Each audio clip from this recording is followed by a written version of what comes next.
everyone, and welcome to the Convince Me podcast, where we are on a mission to convince you to step out of your gaming comfort zone and try something new. Let's get to convincing.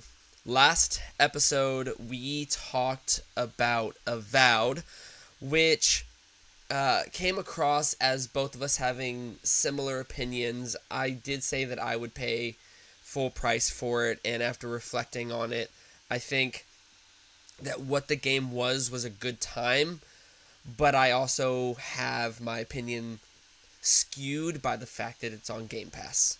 So I think upon further reflection, I would wait for a sale. I don't know, Darren. What do you think? Like a sale down to like 50 or less, something like that. I mean that's so hard because I outright said I would have been upset if I'd spent any money on the game. I don't know, that might have been a bit too harsh to be fair, but I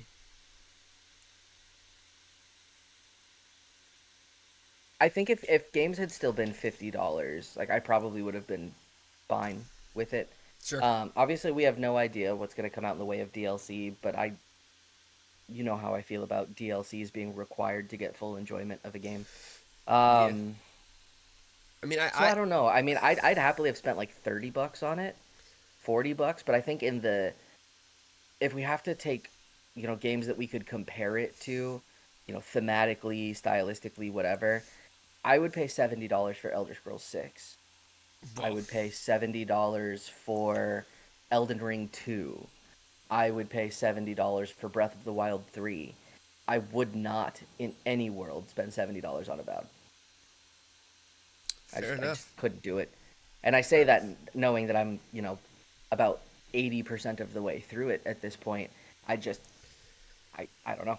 Yeah, I think I finished my game time being somewhere around 45, maybe 50 hours, something like that. I never looked at my final count, but I put up like a quick 1 minute review of my final thoughts on it on the TikTok. If anybody's interested, today we are going to be talking about two games. My game is Brotato by one man studio Blobfish, the one man being Thomas Gerard. I believe I'm saying that correctly. And Darren will be doing Turnip Boy Robs a Bank by Snoozy Kazoo. We'll talk more about some of their um, past games in just a second. So, I I think that just to be forward with everybody, Darren and I are interested in trying a different format going forward, kind of keeping a semblance of sensical pacing, but not being as constrained by specific segments. So this will Hmm. be the first episode where we try something new, just letting the conversation take us away while remaining in the topics that we want to talk about. I think is mainly what we want to do. So I just wanted to be straightforward. We're not going to do the this segment, then this segment, then this segment. It's mainly just this is what we're going to talk about, but who knows how we're going to get there. And I'm interested in seeing how it goes because we are two people who at at one point in time, I can't remember if it was high school or college, we were on a Skype call for over 12 hours. The timer said 12 hours. Now, were we talking that whole time? No.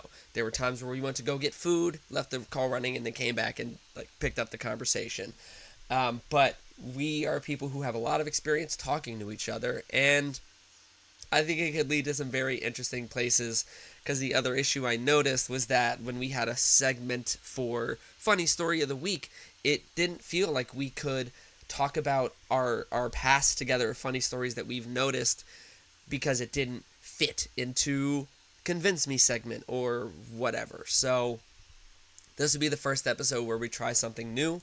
Please send in feedback, let us know what you think, and let's see how it goes. For sure. I mean the one thing that we really aspire to with all of this is we want all of you who are listening to feel like you're getting to know us as people. And the first thing to learn about the two of us as people is that we have such remarkable ADHD that if we're forced into a narrow hallway to walk straight down it, we're pretty typically miserable doing it. And you won't really get an idea of who we actually are that way. And I mean, my brain functions in real stupid ways. Like I'm a big fan of just throwing puns in because my brain enjoys it. I will speak first and then think after. So I apologize in advance for any logistical discomfort I cause anybody, but like, sorry about it. Um, and Ryan, I mean, Ryan has always been somebody who can talk about one thing forever. Yeah. Yeah. And if we have to try to truncate things, there's just so much of us that we end up having to leave out of it. And we don't necessarily want that because I mean, it's not hard to find people who will talk about video games. It is hard to find people talk about video games that you feel like you can become a part of the community with and potentially actually get to know. And we really want that. We want this to become a community where people feel like they can talk to us or at least, you know, parasocially feel as though you do know us. And so we want to do that pretty significantly. I mean, that's honestly how our question of the week came about. So while we just talked about how we don't want segments, we're going to go ahead and jump right into one. Um, but Ryan, if you could have your mind wiped and re-experience a game again for the very first time, what would it be? I just want to say first off, I'm tired of your SAT words. Truncate. Come on, man.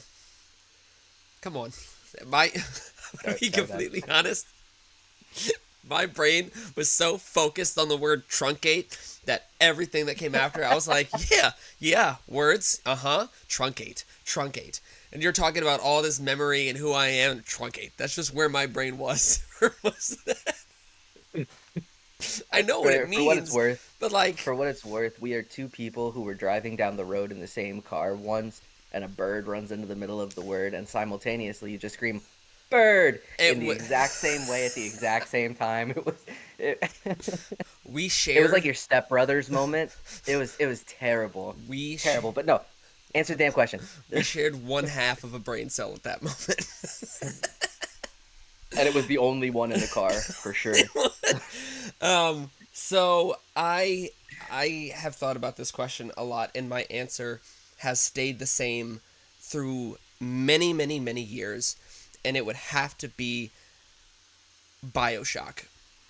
The game that if I could experience for the first time again, honestly, I could pick any of them, but the main one that I would love to experience again for the first time, knowing nothing about it, would be BioShock, because it is.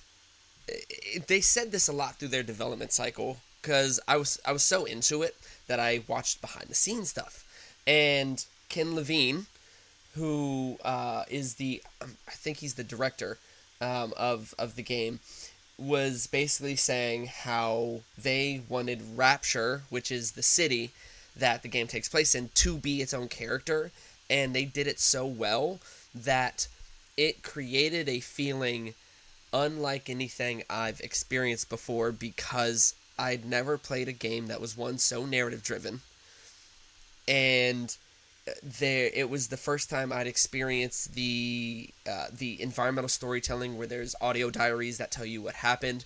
And I've said this so many times that my brain is so dumb. When I first played it, I didn't even make that connection, because the first audio diary that I can recall getting is one where you're entering this big hall where there was clearly a party, and the audio diary was this woman who was alone on New Year's Eve, which is when the big Civil War takes place.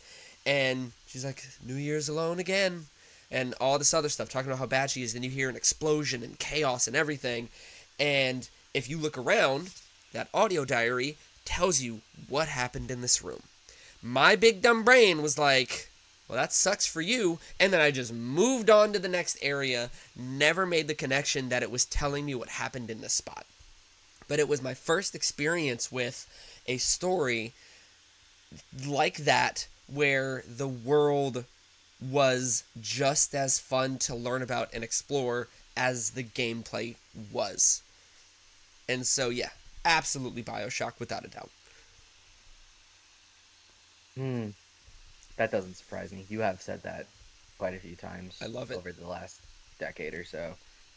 My answer is it's hard for me because it's I could probably say any given Pokemon title, but for me, I'd want to try to re-experience Pokemon again as a whole. Mm-hmm, mm-hmm. And if my mind was wiped, but it was still 2025, would Pokemon Blue version, which is what I played first, would it be the same impact that it had back in 1999? And the answer is probably not. If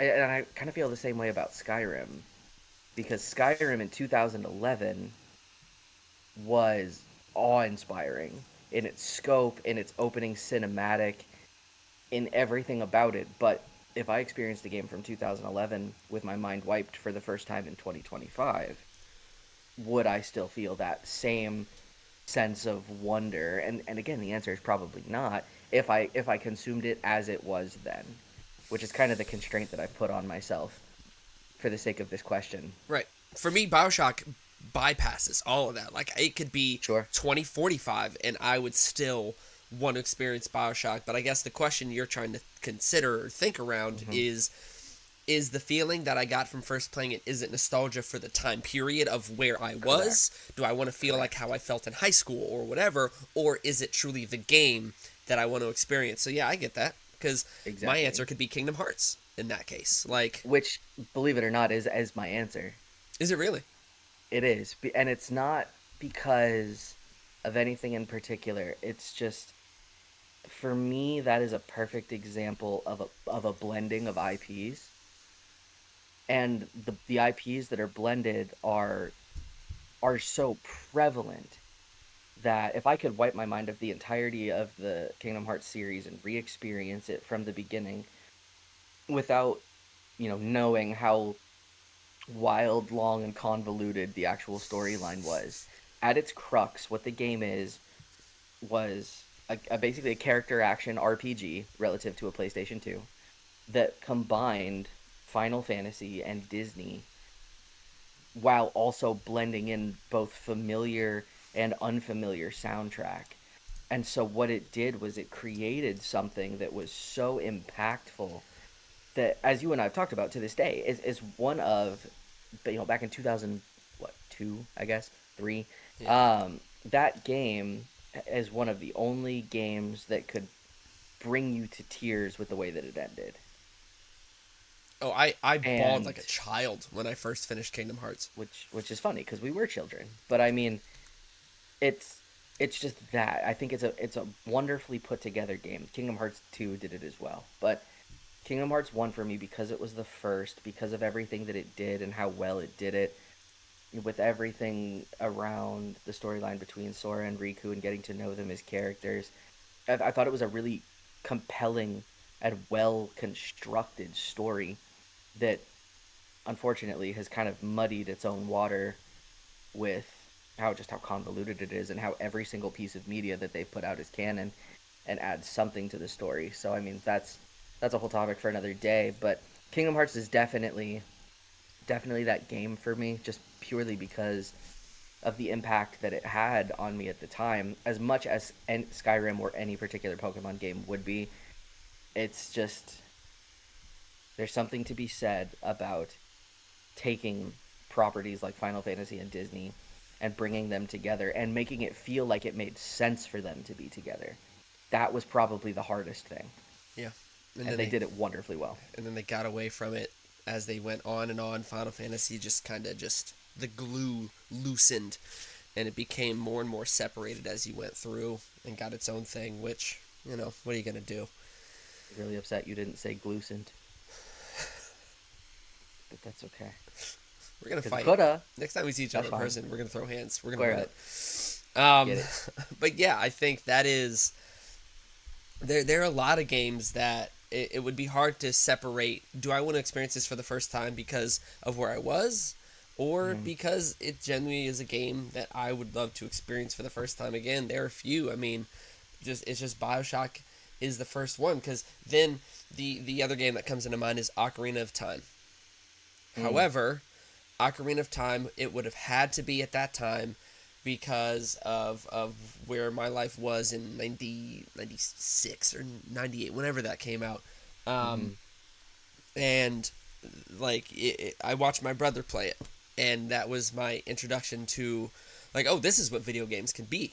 The music hit me just right, and the question is, would the music hit me the same now as it did then? Now that I have a whole catalog Rolodex of different video game music, would it stand out to me like it did then? Because I had no previous knowledge. I don't know.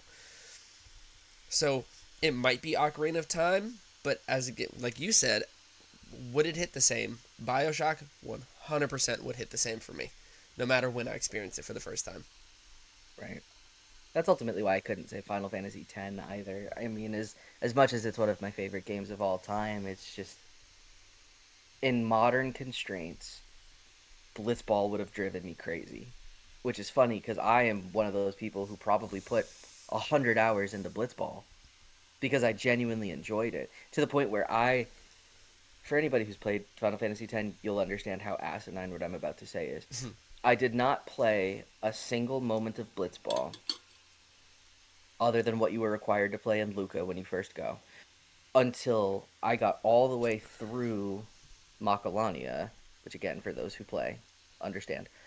Because then I had the ability to travel between places quicker and go and sign the people that I wanted on my team so that I could spec out and end up having just like who I thought, because I had a strategy guide at the time too. It I didn't was tell gonna me to ask. do this. I just wanted to do this because there was like whole breakdowns in the strategy guide of what people's stats were, what skills they could learn, what their signature skills were, blah blah blah. And so I went through and like micro fieched who I wanted at what position where based on the stats that they would end up having. And I did not play a moment of blitzball until I could go get them because I did not want some other team to go and sign those players. And then you have to go through the absolute mind-numbing, tooth-ripping part of getting them to level up and actually learn those skills. And I mean, it's that Blitzball could have been its own game. I will die on the hill of saying Blitzball Just like probably Gwent, deserved better than what which it it got. did. But Gwent, oh god. Which it did. Um, Witcher also could have been on this list. But anyway, all that is to say, I'm stuck again. I currently in 2025, I could not have played Final Fantasy X the way that I could back when I had a PlayStation 2 and so much free time. I, Like I I, couldn't have done that. my brain got like jammed, like you put What gum did I in my say? gears again. Did you say microfiche? Yeah, What is that? don't worry about it. You know, microfiching, it's when you cram a bunch of words onto like little small film, and so then you need the like monocle, Is that a little real little thing? microfiche. Yeah, it's how a lot of stuff is stored at the Library of Congress is on microfiche. And there's the entire people's whole job it is to go and read through microfiche and then put it into digital catalogs I legit thought it was a, I thought it was a term like you a made small up. fish. Oh no, but I mean, and microfiche is also the way I like my sushi, so it's just with microfiche. I'm gonna go catch a microfiche. I'll be back. That Yeah, that was no. like it was your fish tank as a kid. It was full of microfiche, like the Oh one that you won at the gosh, carnival. our goldfish did Yeah, not last long, just like our they never hamsters. do. Um, but yeah, Damn, y'all should so have never had hamsters. brother, I accidentally ripped one of their tails off once. Complete accident, didn't mean to.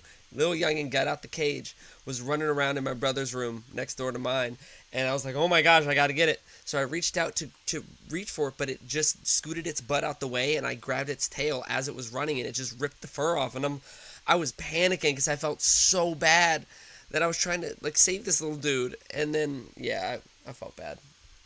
I felt bad. I was, don't come for me. It was an accident.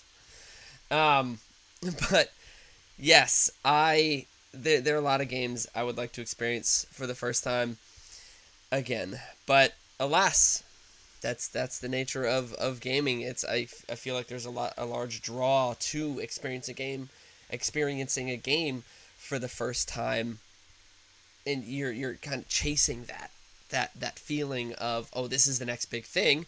And the most recent one for me was Elden Ring. Mm-hmm. So Easily. I've I don't know. I feel like it scratched a certain itch in my brain It did. that my game of the week also itched because of it's kind of a polar opposite of Elden Ring. Elden Ring was a big, huge, beautifully art directed game with controls that you had to master, whereas my game this week is very, very simple. Darren, how do you feel about simplicity in games? I don't mind simplicity in games so long as the game still feels engaging. Sure, sure. Simplicity at the cost of engagement loses me pretty often. That's fair. That's fair. I I am a consistent YouTube watcher. That is my main form of entertainment. I don't really do TV shows. I do anime mainly and in basketball, like NBA basketball. That's really the only two things I watch. There are a few things here and there that I'll sneak in every now and then, like Marvel movies or Marvel shows. Daredevil, great show right now, and like a couple things here and there. But my main entertainment is YouTube, and I found myself while playing this game having just YouTube on in the background while playing this game because of its simplicity, which may sound like a slight because it means that you're shutting your brain off, but you can't really. It's just one of those games that there isn't really a story. It's just simple gameplay focused. So the game that I played this week was Brotato by Blobfish, and two of the two games that they've also made are Space Gladiators and Lost Potato.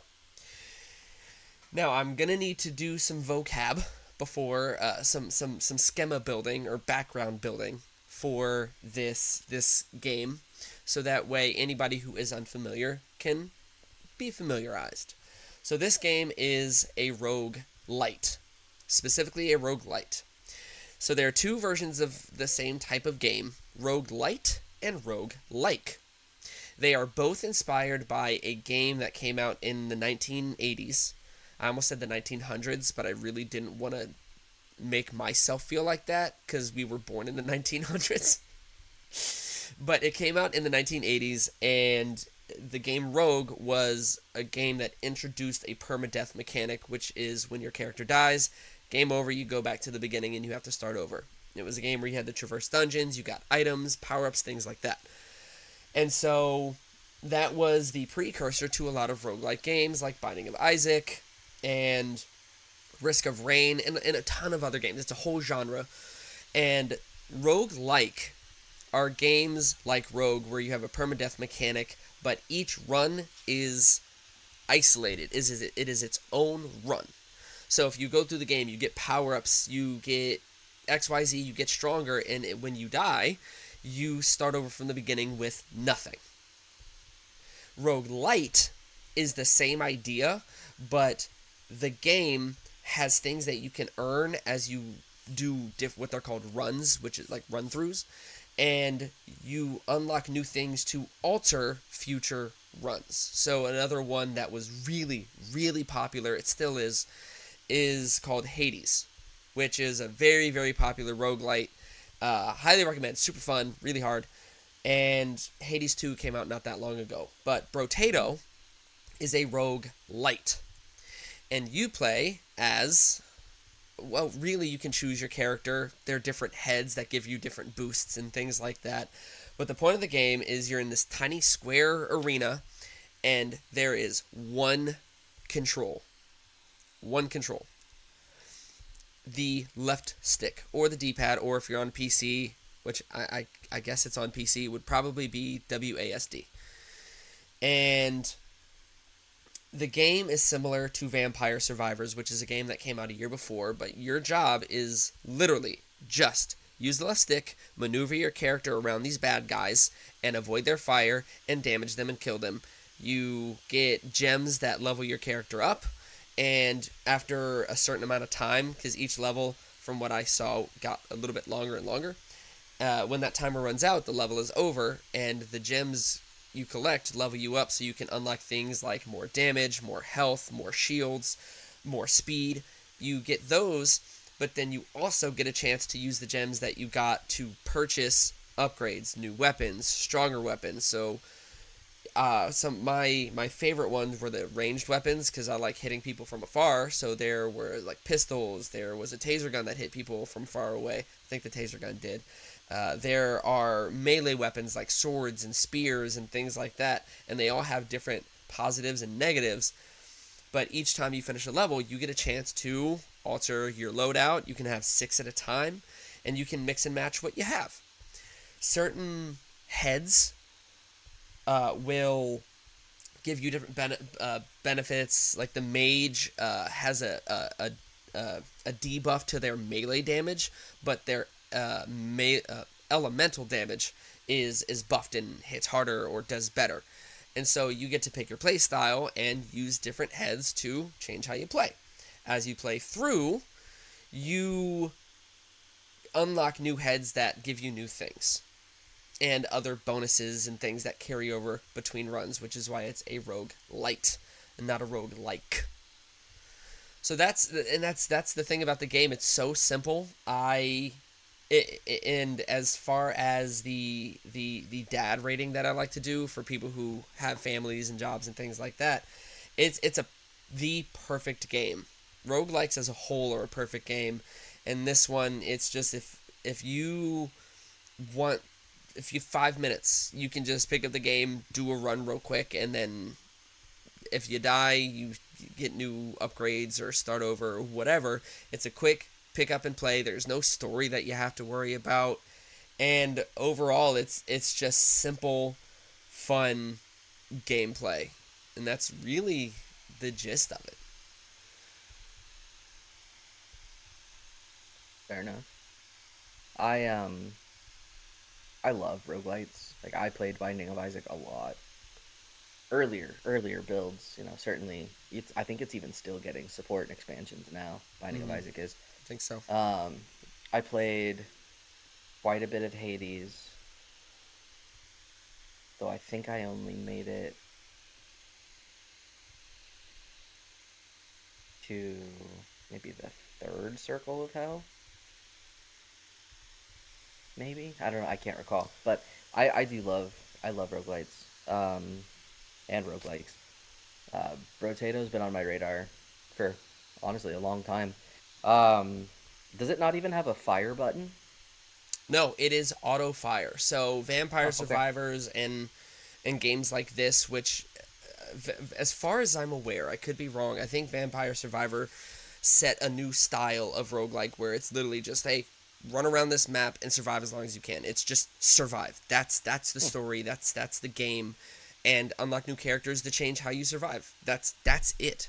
That's the whole thing, and that's why it's so simple. And as somebody like you who's busy and doesn't have dozens and dozens and dozens of hours to play every week, like this game is perfect for people that have busy schedules, and you can just pick it up and play it.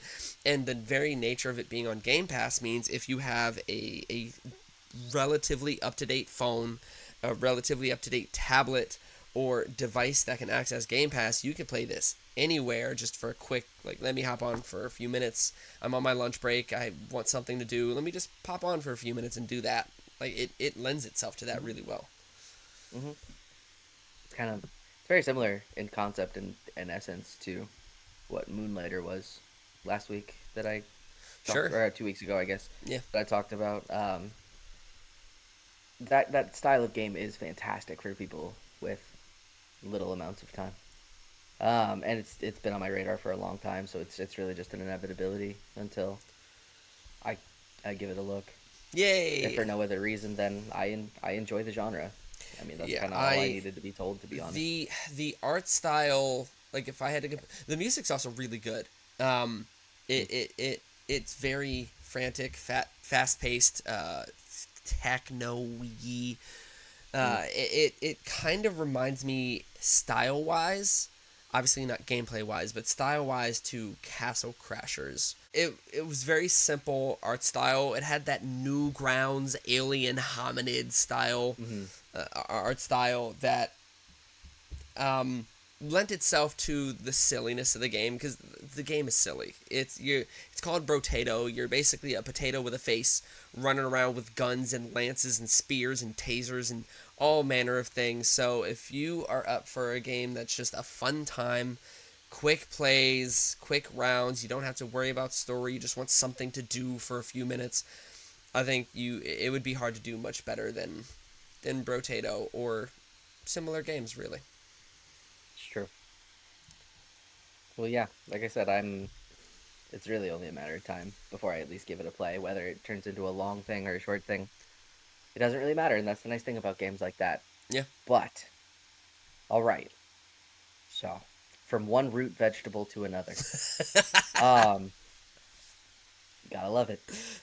So Ryan, I'm gonna give you a list of games, and I want you to tell me what they have in common. Oh, okay. Okay? Kingdom Hearts, Mm. Deus Ex: Human Revolution, Skyrim. Okay, that threw me off. I was gonna say Square Enix, but no, you threw me off. Hmm. They bring no. I have nothing. What do they have in Okay. common? Good music? As soon as I say it, you're gonna be really upset because it's simple. It's something we've talked about many times before. It is games that you will sit there on the start menu because the music is so good. Okay, I'm in. I would like to introduce a fourth game into this group, and that is none other than Turnip Boy Robs a Bank. Because I did not start playing this game for almost a full 15 minutes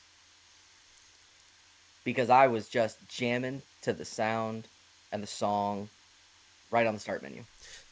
Two games that do that for me: L.A. Noire and Mafia 2. Great games. Please Mm, continue. fair enough. But nothing quite like Dearly Beloved. Nothing quite like the That's Skyrim that's thing. not fair. That's in a tier of its own. Now also joined by Turnip Boy Robs a Bank. What kind of style we hearing here? Oh man. Okay. Think if think if you could encapsulate the sound of like 1970s and 80s like Hotline Miami, Okay, but like somewhere between 8 and 16-bit. I will have to give that a listen. Please continue. Yes. So, in this game is a true sequel to the game Turnip Boy Commits Tax Evasion. I have not personally played that game, though I have seen a little bit of it played, where you are Turnip Boy. In this case, we're following the events of the war where you're briefly clued in on the fact that Turnip Boy, apparently in Turnip Boy Commits Tax Evasion, kills a literal god. So that was a twist I didn't expect right off rip, but you're in the fallout of the fact that this god is now no more, and It's already you are so left approached field. you are approached by a pickle who is a member of a rival gang, noting that you are of the bloodline of the Turnip Chinos gang, and you are now being tasked to help rob a bank to find the motherlode treasure so that you can just kind of ride off into the sunset now that the world has fallen into relative decay around you. And How did so here comes Turnip Boy. how did we get here? Here comes Turnip Boy with his trusty sword. And here we have another rogue light esque game where you do runs in the bank to break things, find things that are of monetary value. You can shake people down for money, quite literally, whereupon you walk up to them and just shake them over your head and money flies out of them. It's wonderful. Um, and as you progress through, people will drop other weapons that you can bring back, and you have a whole research weapons mechanic that give you more weapons. The weapons you find in dungeon have ammo. The weapons that you research and have access to from basically your home base have unlimited ammo, and you have both melee and range weapons. And you're just doing runs in this bank, and there's different rooms, different floor layouts, different areas that you can only access through defeating bosses and getting key cards to get through into deeper parts of the bank. The elevators that take you to different floors, the different floors they take you to are RNG, so they're random number generated. So on some floors you find like the bathroom of like an onsen, like a Japanese bathhouse type thing where there's just lockers that you can go through. You might get a gun to drop out of one of the lockers. On another floor, you find a scientist lady who has an optional boss in it, which is, of course, Super Fox. Why wouldn't it be? And that boss sucks. It's really difficult. But it merges then your bullet hell and roguelite elements into one game where you are just trying to steal money from a bank as a turnip with incredible music playing in the background. Now, it's not so simple, not so superficial. You meet a lovely cast of characters, many of whom are carryovers from Turnip Boy Commits Tax Evasion, as I've understood. One such character goes by the name of Crangelica. Is she a cranberry? She is absolutely a cranberry. And she's really mad at you because apparently you helped her her grandmother pass to the other side. So she gives you a side quest where you have to go to the other side and find her her grandmother and deliver something to her so that she knows that she's okay. And this thing that you're tasked to give her is actually a manhwa Okay, what is it because called? apparently her grandmother. I had to take a picture of it so that I would remember.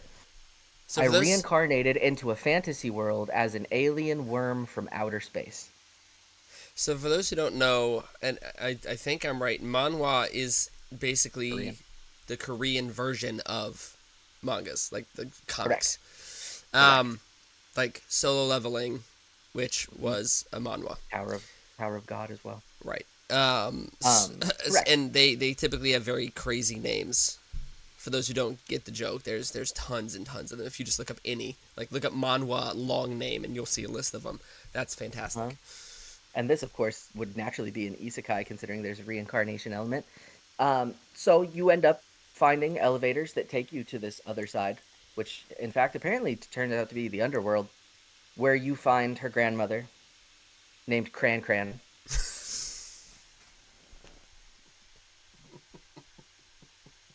Now, I'm going to read to you, as best I can, imagined by the writers of this game, the first bit of dialogue when you find Cran Cran, who has apparently become at least a minor ruler in the underworld, wearing devil horns with a devil tail and everything. And I quote, whipping the soul out of my itty bitty hot quam body was papwitty quinge, but I've got a new wawa and wife now. I get to be queen of the other side, woo. End quote. That's how it's written. End quote. Tell me you embellished that just a little I, bit. end quote. In fact, I'll go ahead and send you those pictures so that if you feel so inclined, just go ahead. That is how the Oh, dialogue of that particular character, who is now the queen of the underworld, is written. Ooh. And you make my skin these itch. are the characters that you encounter on this game, where you play as a turnip with a sword and or gun and rob the bank. This particular game, this is the I think, and I can say this for both of us, this is the first time in this podcast that either one of us has beaten a game Yeah. in order to talk about it. And I found myself, I played a bit of it in the first night, but I sat down And from the time I sat down until the time I unsat down, I beat the whole thing. 6 hours, 5 hours, 6 hours. Probably sub 10, depending on how efficient you are with your runs and what you do. But there's a ton of side quests. There's a ton of characters to meet. That this game is so funny. It's so funny. I the who Snoozy Kazoo, which also just an incredible name. Um, they wrote something so out of pocket with this one that I actively put my controller down on more than one occasion because I was genuinely laughing. Oh, belly laughing. Genuinely. And once again, there I was laughing at the screen, and Haley looks over and reads the screen. Did you write this? How do you keep finding these? I don't know, but it was amazing. Apparently, this game is also available on mobile, just for perspective, as far as ease of controls, and why it's probably as short as it is. I'm pretty sure Turnip Boy Commits Tax Evasion is a pretty lengthy game, all things considered. But it's just it's just fun. Art style? Um, the same as Turnip Boy Commits Tax Evasion. That tells me Top not a thing. top-ish down. Um, kind of hand drawn, but not like older new school animation. Um, but very cartoony, Can I would you? say. Is there anything like it that's not the first game that you can compare it to, off the top of your head?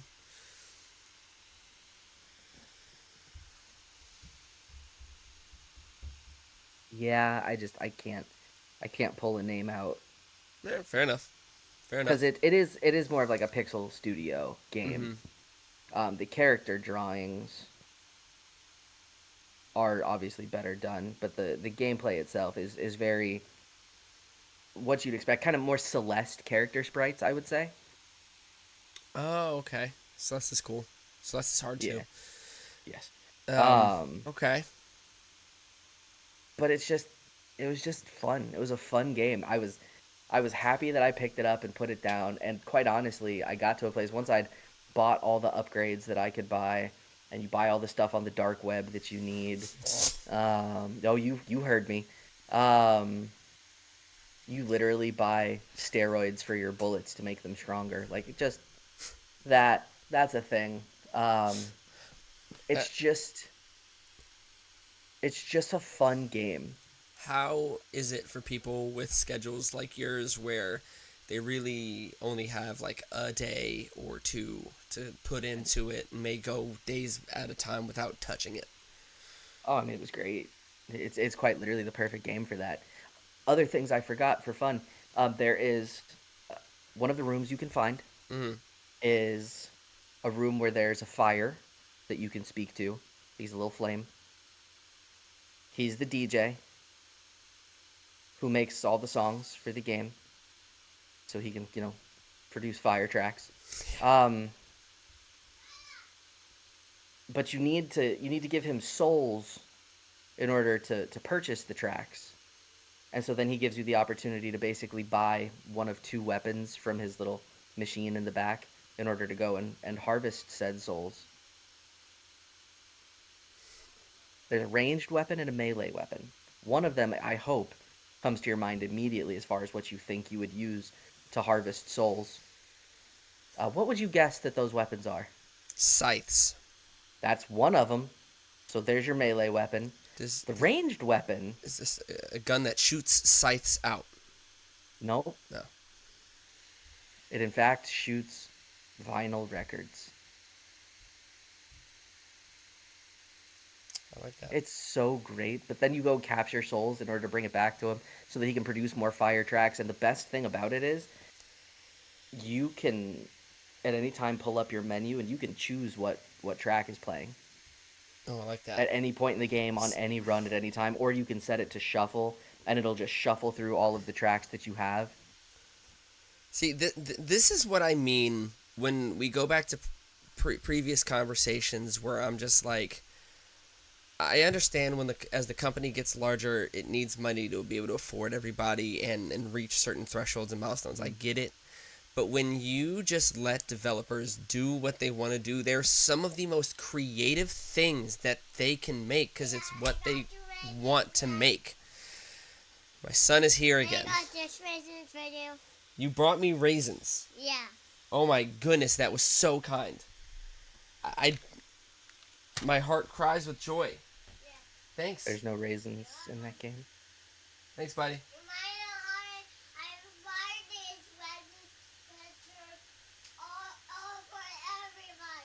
Wow, you brought it for everybody? Oh my gosh, how could you be so kind? I don't know, Dad. There is a character that is just a bunch of like fruits smashed together in a science lab.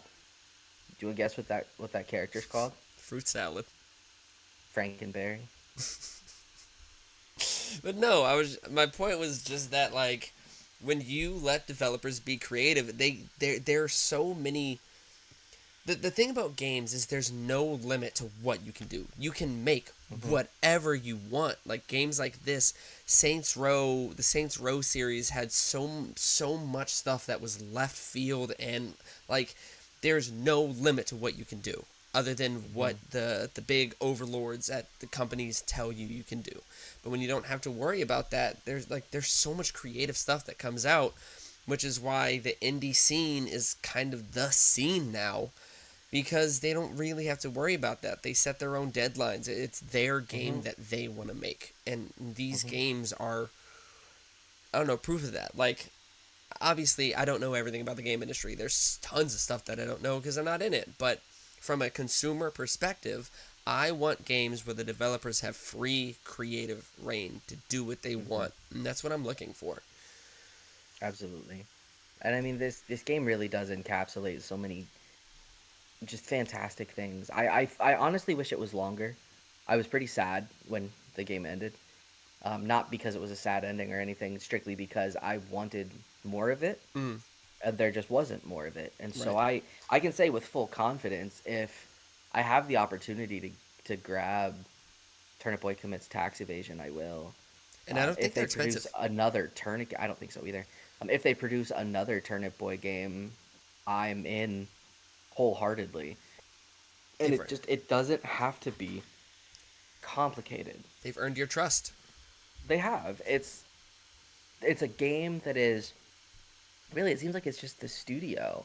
They know what they are. They know and love the products that they're producing. Right.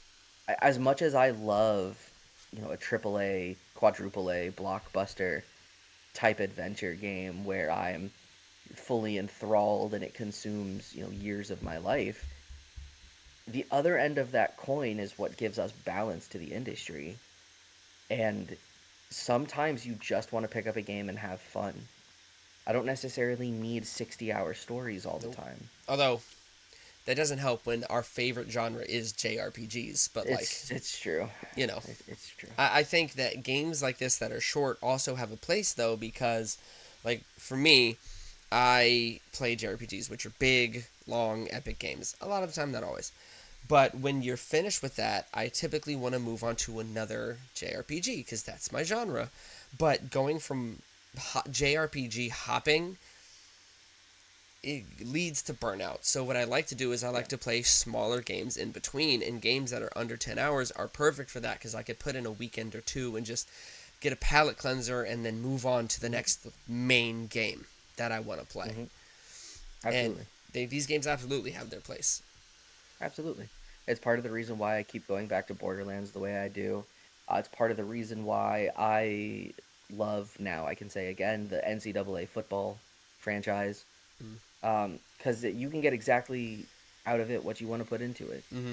Like, I don't play those games to play online, but I appreciate that it's something that I can go back to that gets me mentally back in a place where I can open myself up to another expansive world if I feel so inclined. Um, and honestly, we need more games like this just in the industry. I I highly recommend anybody who honestly just wants to laugh play the game, assuming you like this type of humor, Sure. which you'll see. Woo woo. But Stop, please, for my sanity. I don't need was somebody as close was to me that as play you are. Quinge? I don't need somebody as close to me as you are spitting that into my ear because it's going directly into my ear through my headphones. I don't want it. Not at I all. rebuke that right now. But yes, these games, Unfortunately, these Cran games, Cran thinks it's play Quinge. these games absolutely have their place. And normally, when we're finished convincing each other, which by the way, I am, I've seen the art style. The art style alone drew me in, but um, the this is the part in previous episodes where we'd go, all right, see you later. But we wanted to switch things up and have outro segments where we just, instead of a hard ending, just something to, this is the space for the more informal things, basically. So, I wanted to use this as a time to talk about some new episode types that we plan on doing, and we'll be doing one next week. Darren, could you inform the lovely audience what those will be? Sure. So I had this idea when we were first kind of coming up with the podcast in general that it would be fun to potentially convince each other to go back and play just older stuff. Games Pass gives us a really nice ability to play some older games from previous generations of consoles that honestly, depending on the age of whomever's listening to this, we grew up with. Mm, And depending on what age you were when a lot of these games came out, we didn't just have the ability to run down to probably at the time EV Games and just go buy the game, right. or we couldn't go to Toys R Us by ourselves because we certainly didn't have driver's licenses, and we couldn't just buy the games that we wanted. And so Games Pass, with it having a pretty good array of Xbox and Xbox 360 games, it would be fun to go back and play them.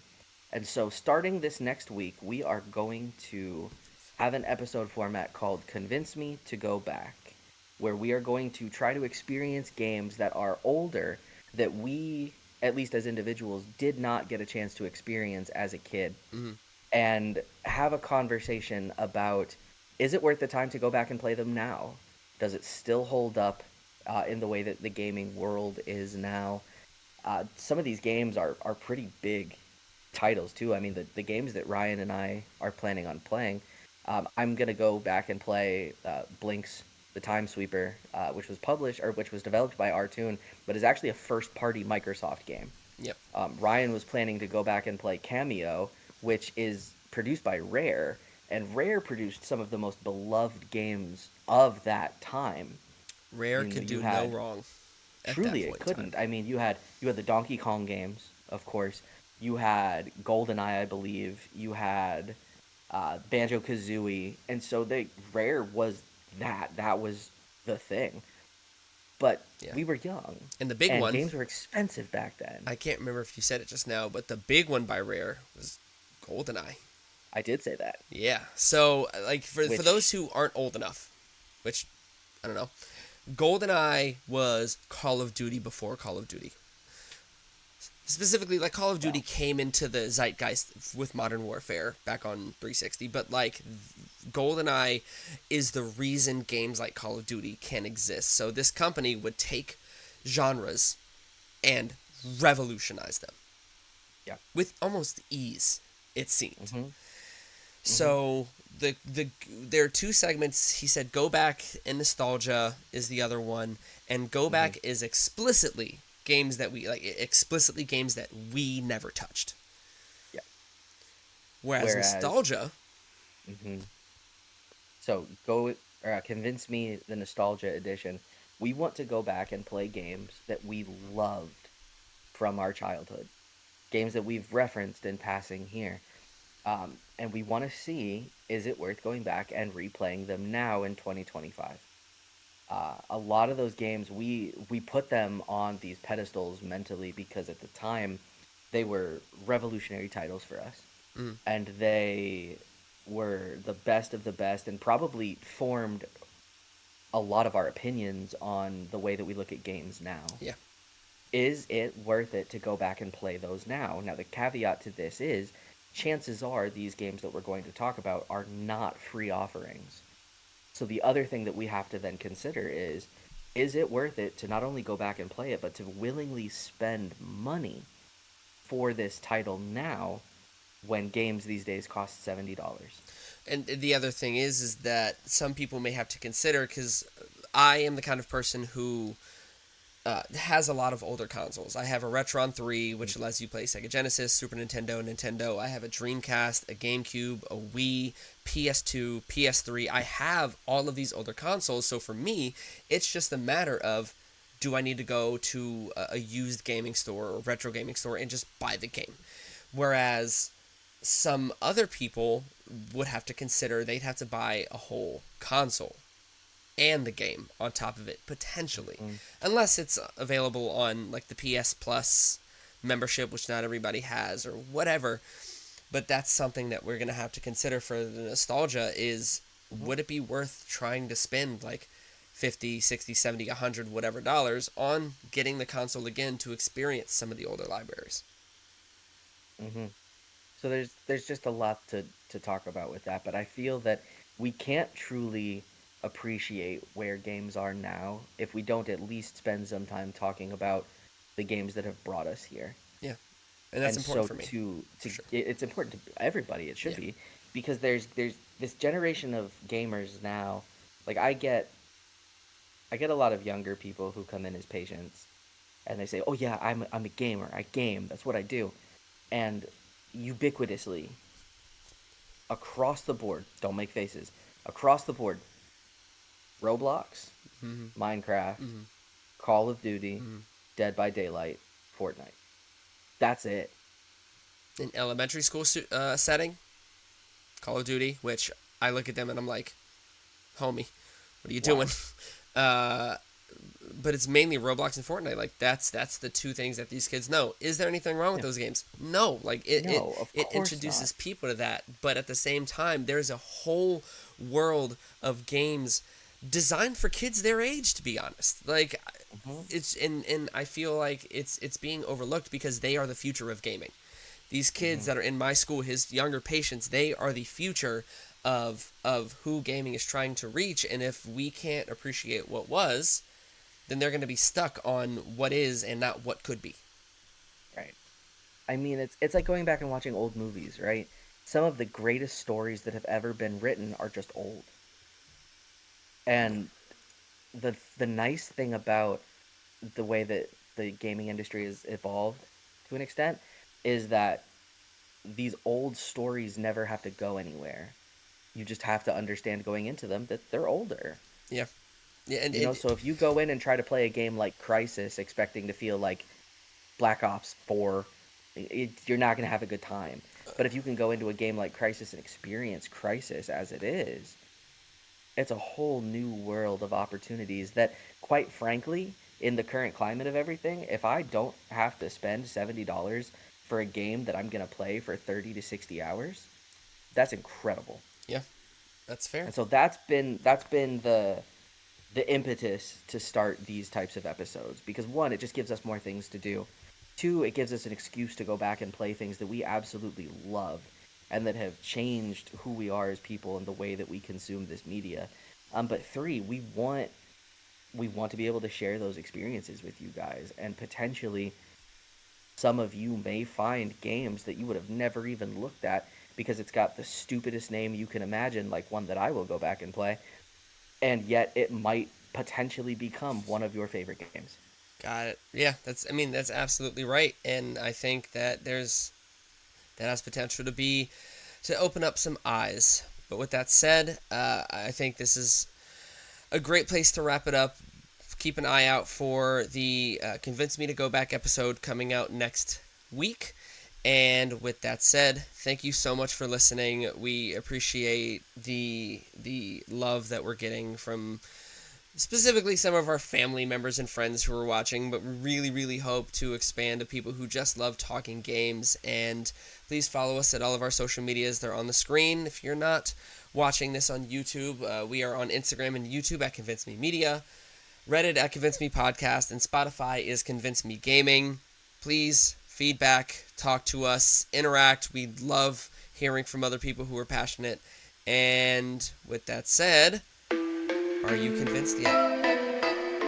See you next time.